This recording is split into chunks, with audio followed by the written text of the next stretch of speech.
obviously invited, so call me back. Okay, love you. Bye.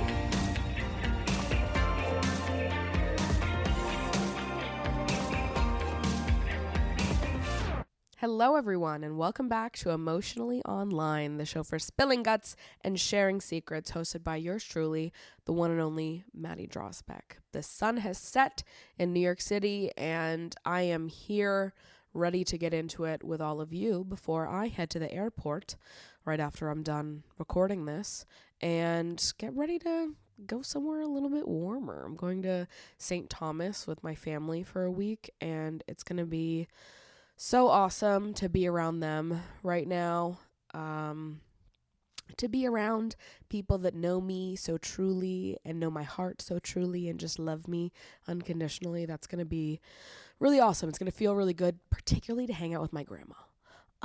Doesn't hanging out with grandma just fix fucking everything? Like, I really feel like I'm going to be healed and rejuvenized and just completely... everything is going to be perfect once I get to sit down in the same room as my grandma and talk to her.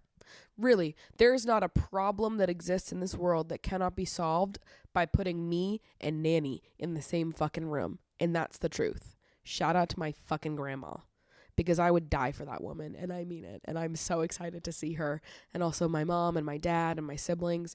My sister is not going to be on the trip, which really is a travesty, because anytime I'm not with Morgan, I'm sad. Anytime Morgan can't hang out, I wish Morgan could hang out. Every time I think about my sister, I think about how I wish that I could spend more moments with my sister. I think about Morgan, and I think about being happy. I think about my sister, and I think about what it means to love someone so truly, honestly, and deeply.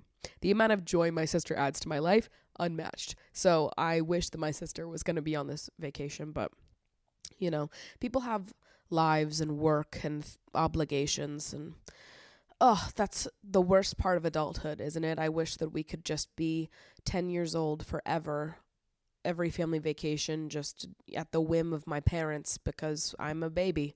I'm 10 years old and I'm hanging out with my sister, who's 4 years younger than me. She's 6 and she's just having the time of her life, and so am I. And doesn't it suck that we're not babies anymore? So anyways, that'll be nice to spend some time off the internet, off my phone, just close my eyes, be with my own thoughts, be with the people that know me the best in this world, to be with my family. Some people that have known me since my first second on earth. So I think it'll feel really good and very refreshing, very renewing. I'm done with my phone these days. I'm done opening up Instagram and being threatened by tarot readers every other second of the day. Every time I open up Instagram, I'm served a video of some tarot reader that like sucks you in, and they start saying things. You're like, okay, I'll listen to what she has to say. And then halfway through they switch up on you and they're like, and by the way, if you don't share this video with the first 3 people that appear on your share list, then you're never gonna fall in love and your mom's gonna die, and the crazy shit. They start threatening you. If you don't share this video, if you don't like and subscribe, then this is going to happen to you. Those people are evil, and karma's coming for you, bitch. I rebuke everything that you post, okay? I think that you deserve jail time for making content catering to vulnerable people that just feel like they need security or hope. They want a little, something. People lean into spiritual content when they're in like desperate stages in life, when they need support, they need hope, they need something to hang on to, right? That's when people seek out spiritual content. And to know that your audience is a vulnerable group, and then basically turn on them halfway through the content and threaten them in the name of engagement, y'all deserve fucking jail time for that. I do. I think you're evil, and I hate you.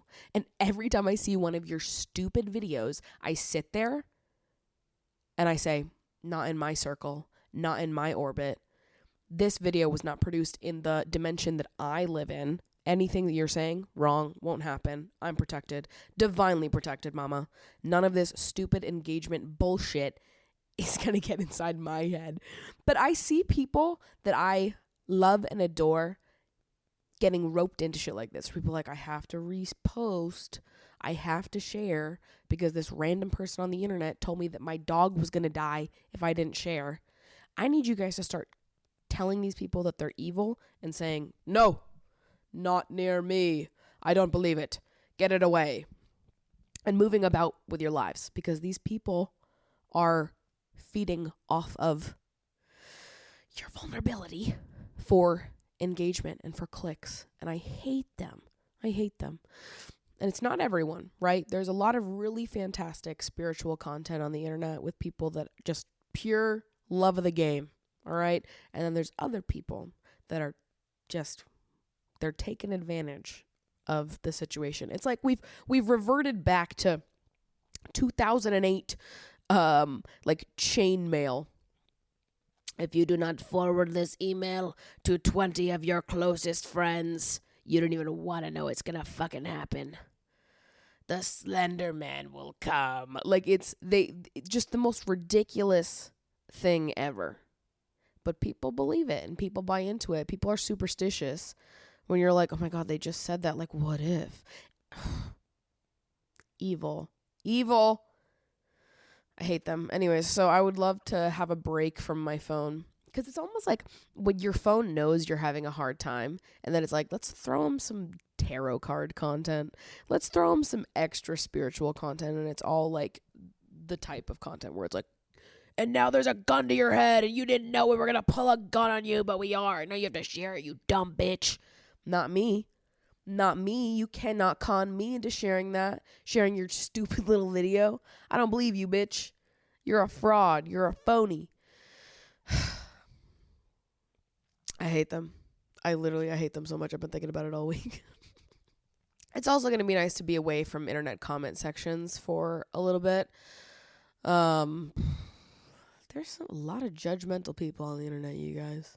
It is kind of crazy town USA how there are some people on the internet who will hear you say like one sentence and will believe that they know you better than you know yourself, or that they have a better grasp on what's good for you, what's best for you, what choices you should be making than you do.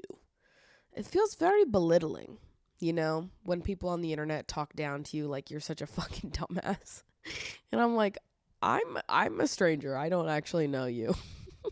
I think that a lot of people love the idea of being a lover girl until they see a lover girl, until they see a real fucking lover girl. Lover girling, and then everyone's got all these opinions on what you should have said or should have done and what was really going to be the best choice for you. And I'm like, God damn. You don't know anything. You got all these opinions about what I needed to do. Trust me. I am the most qualified to make the best decisions for myself. And I am a stranger. And some of you needed that reminder. Okay? I do understand that it usually comes from a good place, but it is interesting to me how harshly people will judge you for being a softie.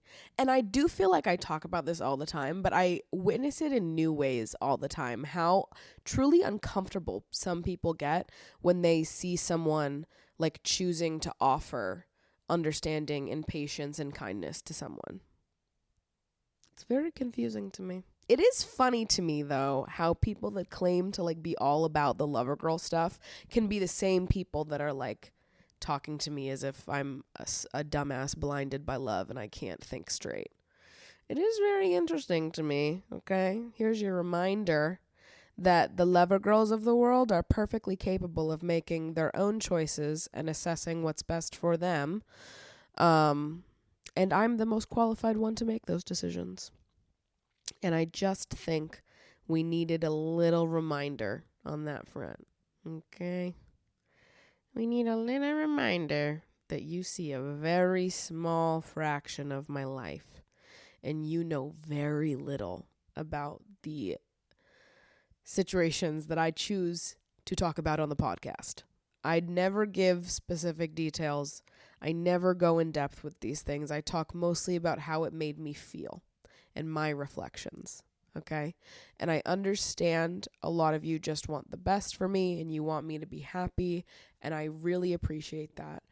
But I would really appreciate if you treated me like a full grown person capable of making good choices and trust that I am already making the best choices for me, and that there are things you don't know that inform those choices. Okay? Love you all. Just need to put it out there because it was a little frustrating, some of the judgment I received after being vulnerable on last week's episode, and having that judgment more often than not come from a place of like believing that my ability to make good choices has been blinded by the way that I love and care for someone, which is not true.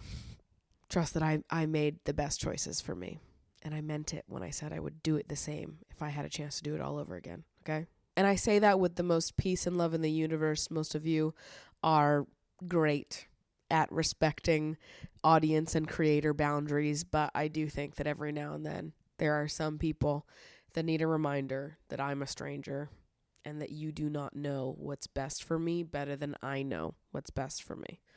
So I would appreciate withholding judgment on me. And it is like so funny and ironic to me how people will be like, yes, lover girl era. But then the second they see a lover girl, and they're like, but wait.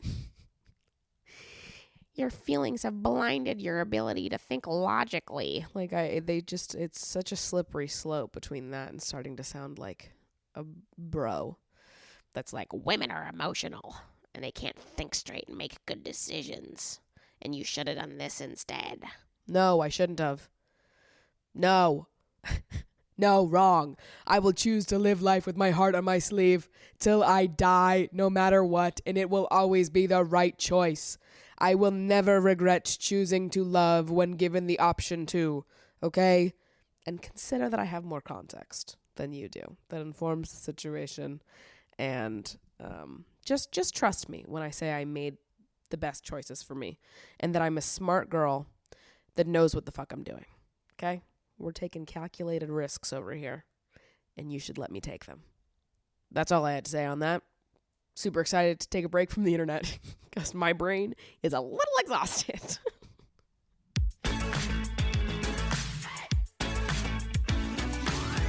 There's a subreddit that I've been just going to town in over the last week called r/hypothetical situation, because I love a hypothetical situation. I love committing to the bit, going deep into a question that literally nobody gives a fuck about the answer to because it's completely made up and there's just no consequences, right? We can dream and have fun and just go deep into it without it being real. So I love this subreddit because it satisfies a part of my brain that just, it hits good for me. Let me read you some of the ones that have been hot this week. Let's see. Somebody wrote, for $25 million, I'll be handcuffed to you for an entire week, and my job is to annoy you 24/7 whenever I can. Most people would probably still accept the proposal, but the real question is, how will you handle me annoying you for 1 week? If you opt out 1 week before the challenge ends, you lose the money, obviously. If you're religious, don't think I won't annoy you at church. I'm a Satanist, so it doesn't matter which church or religion you adhere to. Whether Muslim, Christian, Jewish, atheist, or even pagan, I'll even annoy other Satanists. The first comment on this post is someone saying, I'm just going to sit on the couch and watch porn for a week. You do whatever you want. And they commented back and said, I'm turning off your porn then. And they said, okay, still going to masturbate though. And I really think that that is the way to go in this situation where it's like, okay, for $25 million, someone's going to be handcuffed to you for an entire week and their only job is to annoy you. You need to then decide that your only job is to annoy them. You're like, listen, bitch, if you're here to annoy me, I'm also here to annoy you, except I'm getting paid for it. I'm getting paid to fulfill this job of being fucking annoying to you. And I'm going to get $25 million for it? Yeah, for sure. I think I could do this easily, okay? And you know why I think I could do this easily? Because I grew up with siblings, because I'm the oldest of 4, all right? Anybody that grew up with younger siblings, this is easy money. This is easy fucking money. You can't annoy me if I annoy you first, bitch. It's like when you're in a fight with your siblings and you're little and you discover that all you need to do to win every single fight you're in is to kick your feet 100 miles an hour. Doesn't matter. You win every fight no matter what. Just kick those fucking feet and people back up because they're like, oh my God, what do I do? She's kicking 100 miles an hour. She's Michael Phelpsing me. On land, without water, okay? I'm kicking my little fins about. Got to keep your distance. This is how you learn quickly. Can't annoy me if I annoy them first. It's like that Lady Gaga quote. They can't scare me if I scare them first. I used to repeat that to myself every time I went into my basement as a kid or to the garage to get a drink at night. Because I was like, if there's someone scary in here, I just need to pretend like I am more fucked up than they are. That was also my logic if I was ever going to be kidnapped or anything. I'm like, I just have got to act like I am more off the walls than they are. Like, they think that they're scaring me. They're going to kidnap me from my basement or in my garage. I just need to be more annoying, scarier than they are, acting like I'm, just off the walls, so then they won't want to kidnap me. I don't know if that would actually work, though, but I do feel like it would. Or maybe they'd just kill me. No, not that. Not that. I do believe that I could be the right genre of annoying, where it's like just totally not worth it. And this does feel like the same energy as kicking 100 miles an hour in a fight with your siblings. So anyways, this is easy money to me. 25 million for a week of someone annoying me. We're good. We are fucking good, you guys. You wake up tomorrow and every single person in the world has your exact skill set and personality. How long would society last, or do you think you could make it work? Here's the thing. I don't think I'm the worst choice for this. Like, it could definitely be worse. But I'm also not the best choice either. But also, I'm like, does the person that is the best choice exist? Like, if we were going to pick, like, the most well-rounded candidate to be the person whose personality and skill set is duplicated across all of us, we'd be looking for someone who was, like, a very kind, smart person, but that, like, was a doctor and could fly a plane and do shit like that, too.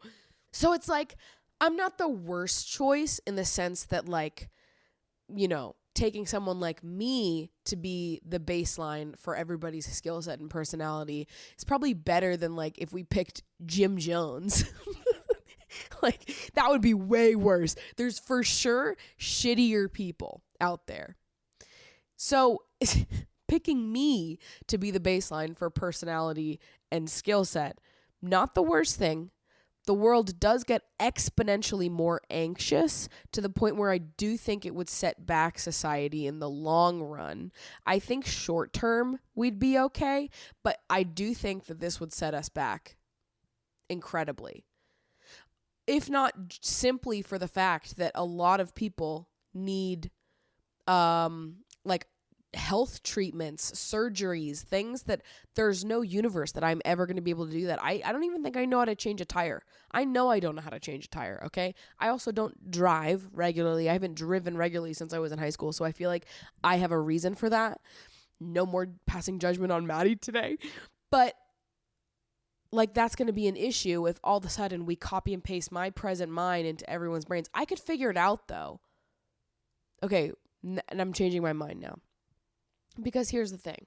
I'm crafty. I'm smart. I've got common sense. I think I could probably, if given time, I could figure out how to change a tire. I do believe that I could come to my own conclusions on that. So you know what? We'll save that. I also know how to Google. Huge. Oh, this is huge. I'm really changing my mind on this. Well, because what if we picked like an old person that barely knows how to work the internet? Hugely not beneficial to us. Here's the thing about me. I know how to Google, okay? I know how to answer my own questions. And a lot of people on the internet cannot say the same, okay? We've entered like a strange timeline in this era of the internet where so many people do not know how to answer their own questions anymore. I saw someone making a video talking about how, like, what an epidemic this is lately. Did Tiffany Ferg make a video about this recently? I think that's what I'm referring to. I think Tiffany Ferguson recently made a video about like learned helplessness on the internet and people that just like refuse to read and like find their own solutions and answers to their questions and things. Like, for example, if someone is on TikTok and they're doing like a tutorial on how to do your makeup. I don't know. I'm just pulling this out of my ass right now. And in the video, they tell you what products they're using and they're giving you all the information of how much it costs, where to buy it, what brand it is. And you will still have people in the comments like, what mascara is that? Because people are, I don't know. We're in this weird era of the internet where people don't, not only when the information is already there, the person that they're asking has already answered it in a way that would take them mere seconds to figure it out. But it's like, let's say they didn't say it in the video. Most of us have enough common sense to like check the description, check the tags, take a screenshot of the video and zoom in on the bottle, reverse image search it in Google Images. Like, there's easier and quicker ways to get your answer than like a lot of people are willing to put that time into. Anyways, huge that I'm not a part of that population and that I'm a problem solver. And so even the things that I don't know, I do believe that we have a pretty good chance that I could teach myself and get access to said information based on what's available to us on the internet, assuming that the information is already all out there before this switch happens where everyone gets shifted into my personality and skill set. Because like somebody's going to have to learn how to fly a plane and you're going to have to learn how to do it through a YouTube tutorial, which is scary. But if we have enough Maddies to test this out, we'll have to sacrifice a few. I do think that eventually we could figure it out. So I might be coming around, actually. I might actually believe in myself quite a bit here, mostly because I believe in my ability to learn, and maybe that's what matters the most. But if you modify this and say the internet doesn't exist and all this past information, like you're operating only under what is already in my brain, we're completely fucked. Because then we're just going to regress back to like a time where transportation didn't exist because I can't fly a plane and I can't change a tire. So once all the tires get popped, we're just done. Once they get flat, once they become unusable, we're going back to horse and carriage era. Wouldn't be the worst thing. Maybe it would be good for the aesthetics. So I don't know. I think my response here is that it would be all right in the short term. It would be difficult in the long term. But I do believe that I have the enthusiasm to make it work. You miraculously survive a worldwide and apocalyptic level natural disaster. What are you going to do now? Kill myself? I don't want to survive. I think about this sometimes. First of all, if there's ever an apocalyptic level disaster that happens in New York City, I'm going to the Lower Manhattan Alamo Draft House because they built that bitch deep into the Earth's core. You have to go down like 5 escalators to get to Alamo Draft House. So it's like you're going deep into the Earth. I'm safe there. Every time I go to the Alamo Draft House, Lower Manhattan, to go watch a movie, I'm like, anything could happen. Anything could be going on the outside right now, and I would literally never know it because I'm so safe inside this Alamo Draft House. So if the apocalypse is happening, I will be at the Alamo Draft House, Lower Manhattan. Hey, say what's up. But for real, if the apocalypse did happen and I miraculously survived, which I'll be honest with you, seems improbable. I'm not trying to survive. I'm finding poison quicker than anybody has ever found poison. I have no desire to live in a world without people and with like critical conditions for survival. I don't want to. I'll just take death, actually. And I'm cool with that completely. I have no desire on for like making my life a constant show of Survivor that we don't know that we'll ever see a day that gets better. You know, I'd be happy to call it a day. Be like, well, everyone else is gone, so I guess I should go too. Like, what the fuck am I doing here? What's the point in me staying? You get 1 hour to prepare for a 24-hour game of life and death hide and seek in California's Disneyland park. The park is closed for the 24 hours, and it's just you versus a serial killer. If they ever find you, you're dead. No self-defense or fighting back, and no special items, but just what's already in the park. The killer knows that they only have the 24 hours and are pardoned of all crimes if they win. If you win, you get $10 million. If you lose, you die. Are you playing, and what's your plan to survive the 24 hours? I don't know. This is hard because I do feel like I could survive. I don't know. If it's just like a game of hide and seek, and the amount of land that we have to hide in is like absurd. I mean, Disneyland is ginormous, and I just feel like I could hide pretty easily because it's just one guy versus me. The odds of him being able to find my very specific hiding spot, knowing that the park is so big, seems pretty small. Like, I do feel like I could probably survive. But is it a risk that I want to take? Like, is this a risk that's worth it? $10 million is a lot of money, but if you die, you're dead, you know? So there's a lot at risk here. But I really do feel like I could. Like, it doesn't actually seem like it's that fucking hard to hide from one guy. If it was like a team of serial killers scouring Disneyland, that would make it harder, right? But if it's just me versus one fucking guy, I feel like we can do this easy. Because in order to find me, they'd have to like really check every square inch of the fucking park, which is impossible in a 24-hour time span if it's one person that's doing it. I think I'll do it. I think I'll take the risk. Put me in there with the serial killer for 24 hours. I believe pretty confidently that I could do this. Imagine there is an afterlife. Would you rather go into each new life with memories from your previous life or a clean slate? Why? Things to consider. Number 1, you know when you meet someone special and you feel like you've known them for ages? If you choose to carry your memories into your next life, when you meet people you have an innate connection with, you will know if you met them before in previous lives. This, you can argue, will strengthen your connections and relationships, thus making you feel fulfilled. 2, if you carry memories of your past lives into your next one, you might be able to navigate life better. And 3, carrying memories from previous lives may also mean that you may be carrying PTSD into your next life or traumas. I feel inclined to say clean slate just because I don't know how much like having this like these random pieces of information from my previous life would really help me because it's not my current life, right? So it's like knowing that such and such happened in completely separate circumstances, I don't know, provides like enough value for me to want to bring in all of like the pain that it would be caused by having to carry through like the trauma of all of your past lives in your present life. Like, I don't know that the handoff there is enough of a positive to outweigh the negative.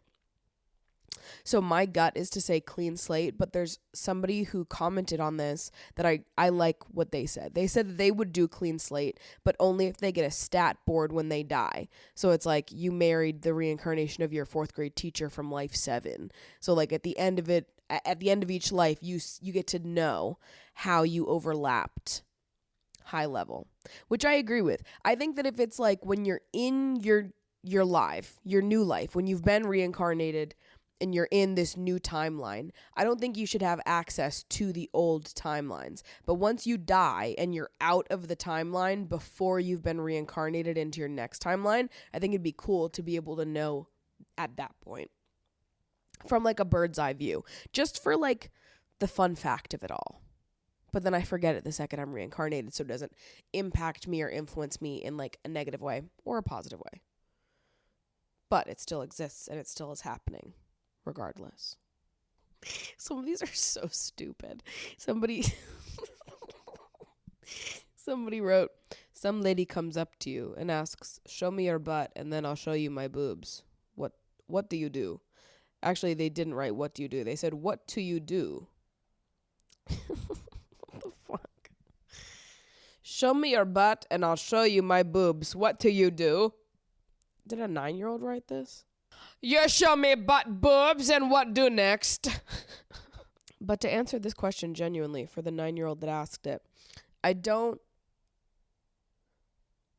think that the stakes are high enough here for me to do anything at all. I have boobs of my own, so I can just look at them if I need my boob fix. You know what I mean? I don't know that some random lady being like, but for boobs is going to be enough for me. I just don't know. I don't think that's going to cut it.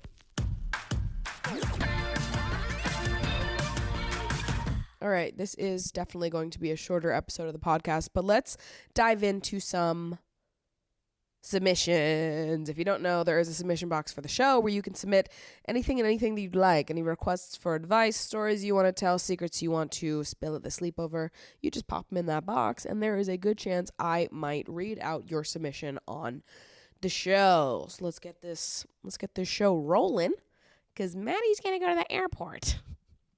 Hello, Maddie. Love the podcast. I watch every single episode. I just want you to know that I am also seeing your Instagram activity. Under every video of a monkey acting like a person, I see that you have liked it. I feel like you taught me something about myself because I didn't know that I was doing that. I mean, I just be scrolling and liking things, and I just didn't realize there was a pattern that every video I see of a monkey doing something strange, I toss it a like. But I feel like I probably do that for most animal videos, like animals doing anything. I'm like, let me give him a like. Why not? Look at him. He's doing something kooky and crazy. Why not? Hello, Maddie. I love your show so much, and your wisdom has helped me grow so much as a person and just changed my general outlook on life. So thank you. I have been with my boyfriend for over 1.5 years, and he is truly everything I could ever want. However, sometimes my insecurities get in the way. For example, when he is not in the mood to have sex, I can't help but think it's because I'm not attractive. And to be honest, it makes me feel pretty shitty sometimes. How do I not let my insecurities enter the relationship and make me feel insecure in our connection? I think my answer might sound a little counterintuitive, but I do think that it's helpful. And what I would say here is you need to invite your insecurities to come sit at the table with you. You need to pull up a chair, offer them a seat, and invite your insecurities to come hang out for a little bit. We're not going to wish them away. We're not going to pretend they don't exist. We're not going to open the door for shame and allow ourselves to feel like we are the worst ever because these insecurities have popped up. We're just going to invite the insecurities to sit in the room with us and linger for a little while.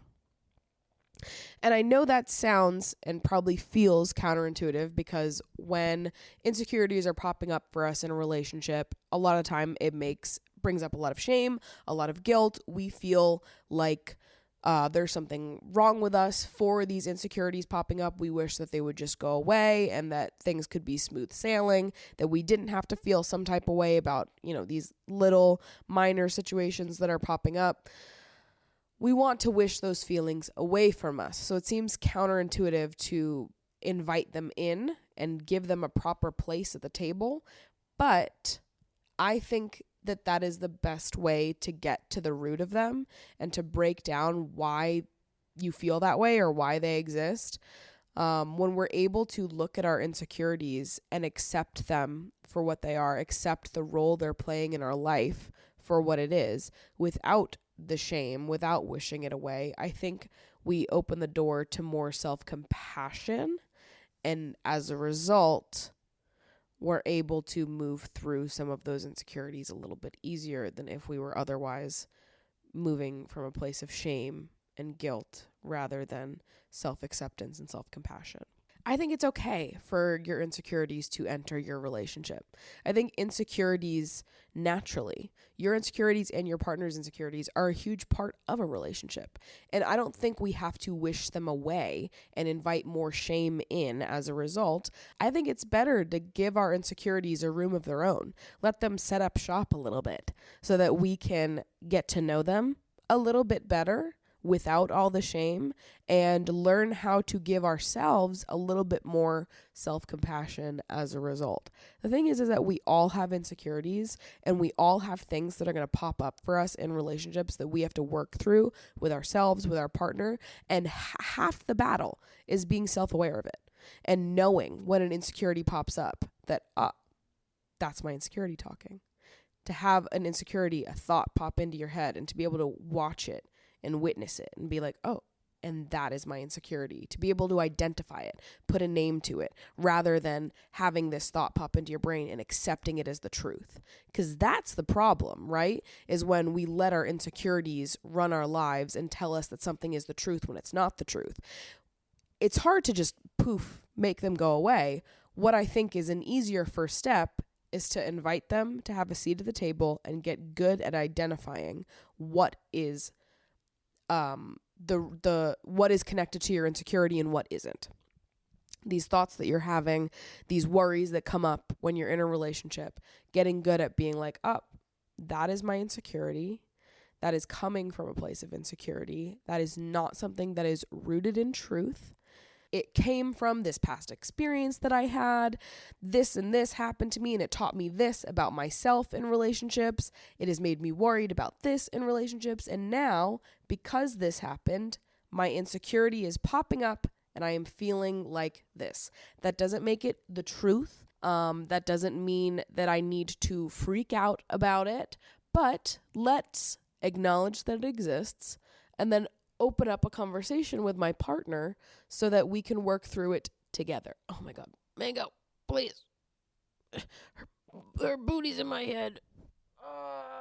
I think she knows I'm leaving, which I can't even think about because it's going to make me very sad. But I do think she knows that I'm leaving for the airport soon. I'm going to miss her so much, but she will be having a fun time with my friends that are cat sitting for me while I'm gone. So it'll be good. So anyways, to recap everything here, I don't think that we need to wish our insecurities away or invite in shame because we are wishing our insecurities away. The truth is that we all are going to have insecurities and things that pop up for us in a relationship. And I think we serve ourselves better by sitting down with those insecurities, observing them neutrally, learning how to better spot them when they pop up, when to identify when something is a product of your insecurity and not necessarily the truth, and then getting more comfortable with interrogating them when they pop up. Once you're able to identify it, dig into it when it pops up. Have a conversation with your partner. Let it be an open thing. Let's work on getting rid of the shame that comes with having insecurities in relationships rather than getting rid of our insecurities in relationships. You know, because I think shame is the real root of the problem and evil here. It's not necessarily your insecurity. It's the shame that comes with it. Hello, Maddie. I love your work. Since you talk a lot about love and relationships, I wanted to know what are your thoughts on why it seems like romantic relationships are so much harder to find/maintain than friendships. I feel like there's an overwhelmingly negative discourse about love and an overwhelmingly positive one related to friendships, especially female friendships. I'm curious on why that is and would love to know your thoughts. Well, I think there are some very reasonable explanations for why this is. The first one that feels like the most obvious to me is just that a lot of the world is monogamous. So we're looking at something where we're fulfilling a role for one person. There is only one slot available for this position versus with friends, most people are viewing friendships as something that is completely abundant. You can have as many friends as you want. There's no limits to it. Obviously, there are some limits because there's only so much time you have in the day as a person to pour into certain friendships. But everyone also has different standards for what it means to be a friend, how much investment they want in a friendship. And that varies across the board. You have, some people that you're best friends with, talk every day level best friends, and then you have talk once a week best friends. You have, coworkers and other people that fill your life. I think in general, it is easier to make friends because we have an abundance of them, and there's an abundance of different ways friendship can look. So it's not like there's one position that we are looking to fill in one specific way. We can be friends with all kinds of people and have different levels of investment with different friendships, different ways of relating to each people in each friendship. Like, there's just more room for variety and diversity in our friendships because we have room for so much more of them, versus because a lot of us are monogamous and we're looking to find this one person that we're going to be in a relationship with, that naturally puts more pressure on finding the one. It's harder to find the one versus finding a friend. It's a different set of standards, right? Because it's one versus a bunch.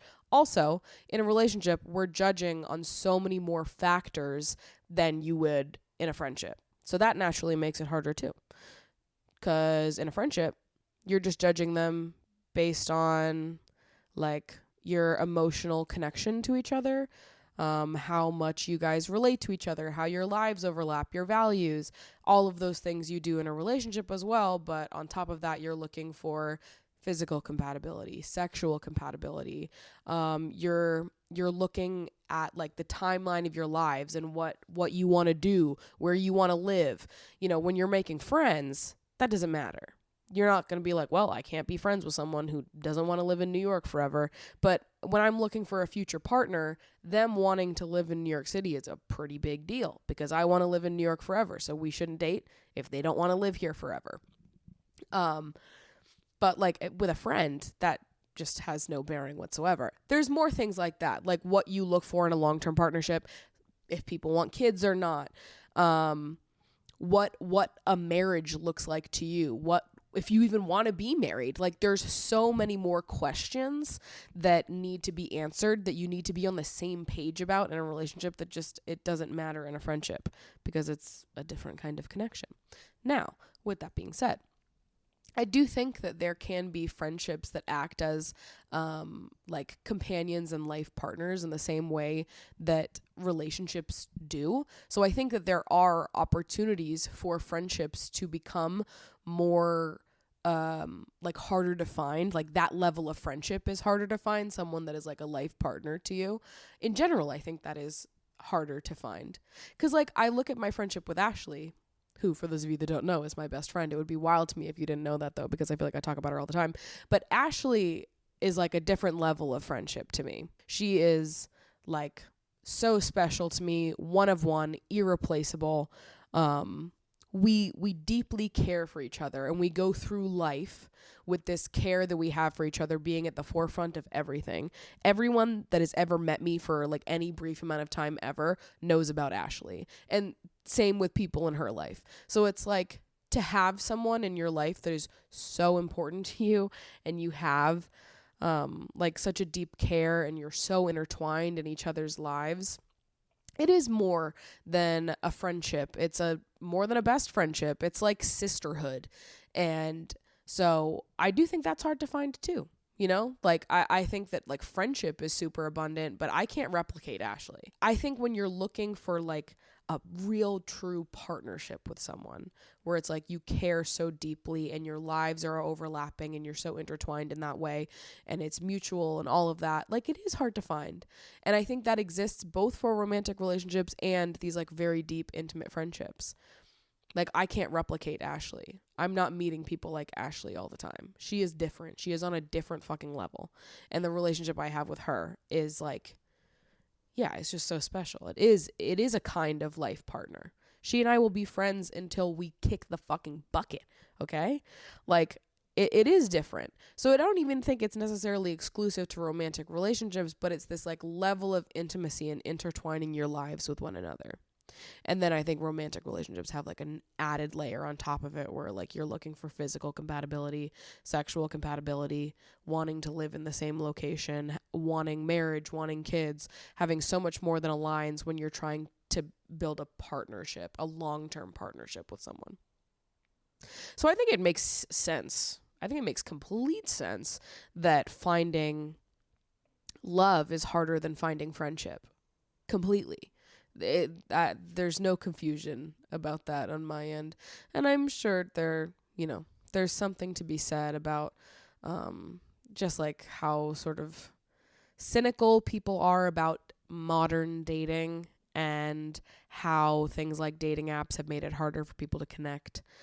There's things to be said there as well, but I think even ignoring all of that, it was already going to be harder to find a relationship than it would be to find a friendship. But obviously there is even more added layers if we're going to bring in talking about like how the current state of dating impacts our ability to find love and to find good matches for us. Which, I mean, you guys know how I feel. I think it's a little bleak right now in terms of modern dating and how we're meeting people and how effective it is, but I think it was hard regardless, even without all that. So, it is what it is. All right. And with that, it's getting late, so I really need to finish packing and get headed out here. Give Mango a few extra special kisses on the forehead before I go leave. I wish I could take her with me. I wish I could package her up and just keep her inside my back pocket forever and do everything with her. It would be the best to me. But alas, Mango is an indoor cat and she doesn't like leaving home, which I completely fucking understand. She's very flexible in that she will let me take her places. I take her home to visit my family when I go for the holidays, and during the summer I brought her with me too, and she likes traveling once she's there, and she's very nice and polite and not fussy at all. She's quite easy to travel with, but I know that she prefers to be home. So this is where she will be while I'm in St. Thomas. And with that, I'm going to go. So thank you guys so much for hanging out. Sorry, this is a shorter episode. I will be back next week and we'll talk some more. And I'll be 27 next week. Crazy. Okay, that's it. Love you guys so much. Bye.